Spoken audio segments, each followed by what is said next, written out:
So today we're going to talk about how to make that slab box. So we're going to start out with fabric on our table.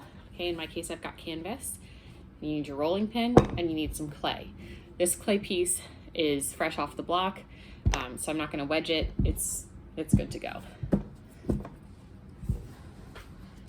So I'm going to move from the middle to the outside, and my target is to have the clay be about 1/4 of an inch thick. And I'm aiming for consistency with this piece. If it's inconsistent in how thick your slabs are, you're gonna run into some issues. So get yourself out a ruler and have a look at it and be like, how deep is that? And this is right now just a little bit over 1/2 of an inch. So I'm gonna keep going. The reason that I use the fabric is to keep it from sticking to the table. If you're working at home, any fabric will do. It could be a t-shirt, as long as there aren't any bumps on it, like designs and stuff like that. It could be an old pillowcase or a sheet or scrap of fabric. Towels are gonna have a little bit too much texture to work well for this, but you can use just about anything. Okay, I'm flipping this over just to make sure that the back side is still looking good. And I'm gonna keep rolling.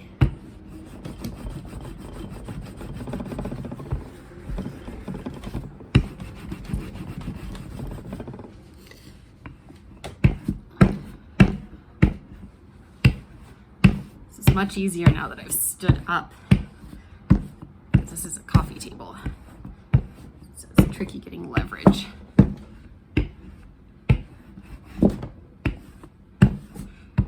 All right, so I'm going to check it again, and that's perfect. So I'm right about there at 1/4 of an inch. So the next step is that I can take any kind of rib that I have, okay, metal rib, or a plastic or silicone rib, and go ahead and smooth it down. This also continues to compress the structure. I like to go both ways, up and down, left to right, diagonal, to give it some good compression. I'm gonna flip it over and make sure there's no lumps or bumps on the other side, and I'm gonna smooth it there as well. And if there's a lump underneath where I'm smoothing, it'll usually pick that up. So take care not to let that happen. Okay, so this is my first slab. Now I'm gonna do something to make my life easier. I'm gonna put it on what I'm gonna cut it on before I cut it. All right, so I've gone ahead and I've just grabbed an empty flattened box, cereal box. You could use anything that's flat and smooth. I chose this because I have been saving them. But you can choose anything that's going to be flat and smooth. You could use a wooden board, you could use anything, but you want to put something under it before you cut. Okay, then I'm going to take my template, and this is a 3x3 inch square, and this is what I'm going to make the 4 sides of my piece out of. So I'm going to try to space this. I'm going to get at least 3 out of this, but I might be able to get 4 if I play my cards right. So I'm going to place it on there, and this is just a little cardboard, cereal. This is a Raisin Bran box. That I cut out and measured in my previous video. So I'm just going to hold it on there, and then I'm going to take a cutting tool. You could also use a needle tool or any knife. Make sure that your tool tip is clean and cut straight down. Now this is important, cutting straight instead of accidentally cutting at an angle. If you cut accidentally at an angle, it's going to change the way that your parts fit together. So I'm going to hold it there, and I just want to do it as smoothly as possible all the way around. And if you make a mistake and overshoot, just come back. All right, so that's my first one. Now my second one can actually use that same side. I don't need to scooch over all the way. And this is a good way to be efficient with your use of clay, because you don't need to put space in between. You can just cut them right gridded up next to each other. All right, so there's my second one. And I made a little mistake here, so I am gonna make a space, but if there were no errors here, I could put the next one directly up next to it, but I'm gonna give it a little bit of space just because I did make a mistake.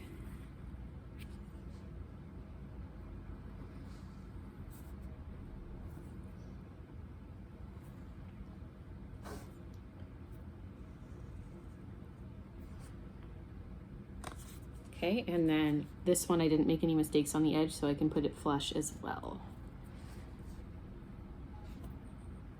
Oh.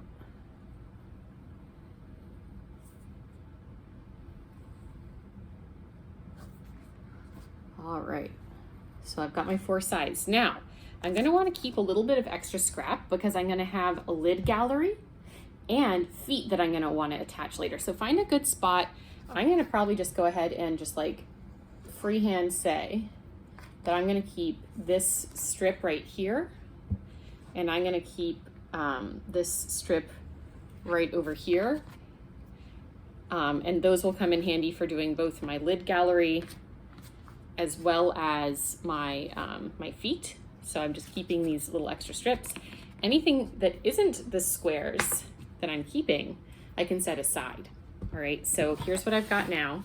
I've got 2 little strips, and this is them compared to my hand in terms of size. So just some, you know, extra strips that I can use to build the other parts. And then I've got my 4 perfect squares. Now, here's the real thing. Don't try to pick them up again until they're firm. Don't try to pick them up again until they're leather hard.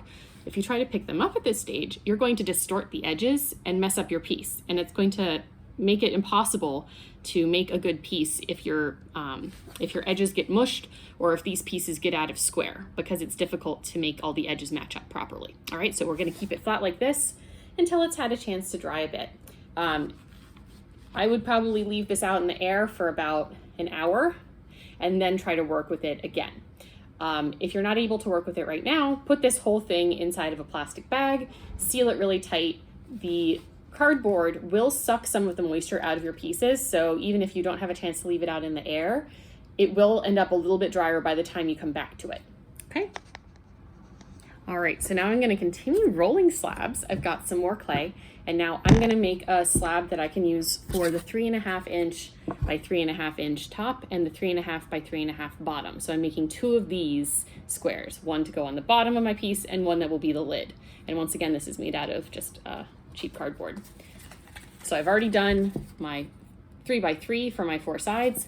Now I'm gonna do my 3.5 by 3.5 for my, my bottom.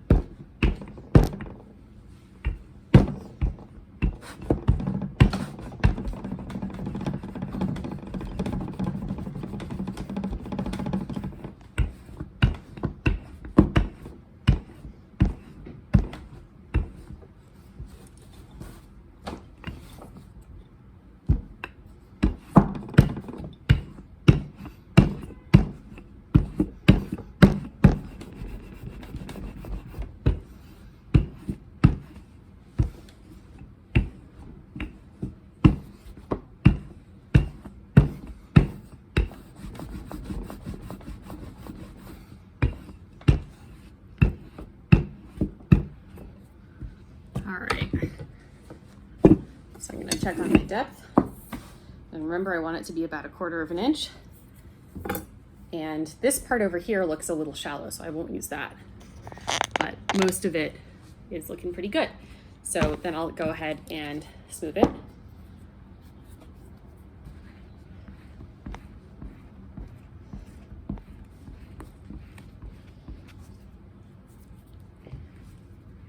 Make sure there's nothing dry in the thing that you're using to smooth. That got dry and it left a little chunk in there. All right, so I'm smoothing multiple directions. This compresses it and smooths it very nicely. And then I'm gonna flip it over. Make sure that the other side looks good. One of the worst things is when you've like smoothed the piece and you've cut it, and then you flip it over and realize that there's a big hole or something stuck into the back. And we don't want that to happen.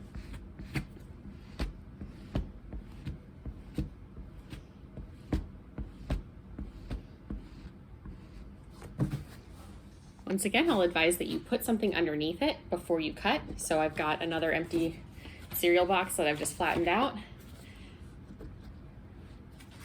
Putting it down. All right, and getting my template that I've already cut that can guide me.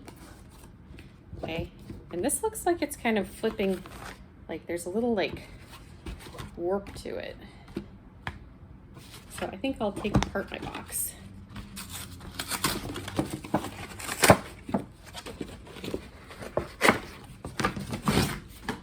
All right, so that'll lay nice and flat for me. I don't want anything to get warped. All right, that's looking good.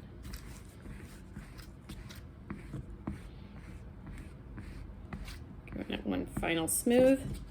All right, and can I get 2 out of this? Absolutely, with plenty to spare. So I'm gonna just place my template on it. That's the 3.5 by 3.5. Get my cutting tool. And I'm gonna cut out 2 of those.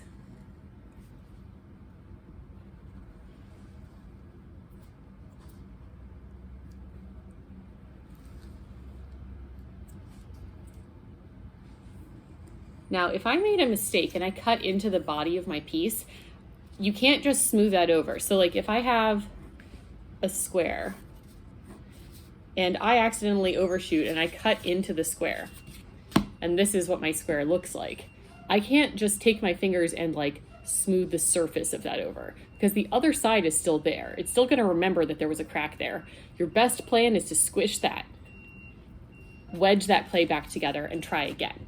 All right, because the clay remembers where that cut mark was. You can't just smooth the surface.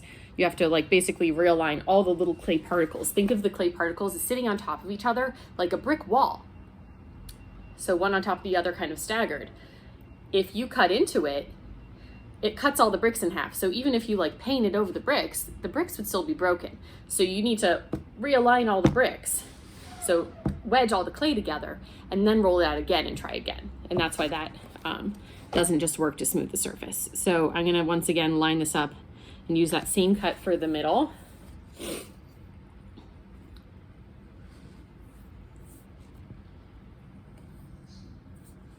And cut this guy out here. All right, and now I do once again have some extra scrap. If I were feeling that my previous scraps weren't good, I could keep these scraps. And I'll just keep a little extra there because it never hurts to have some extra slab that's at the good consistency that you want it to.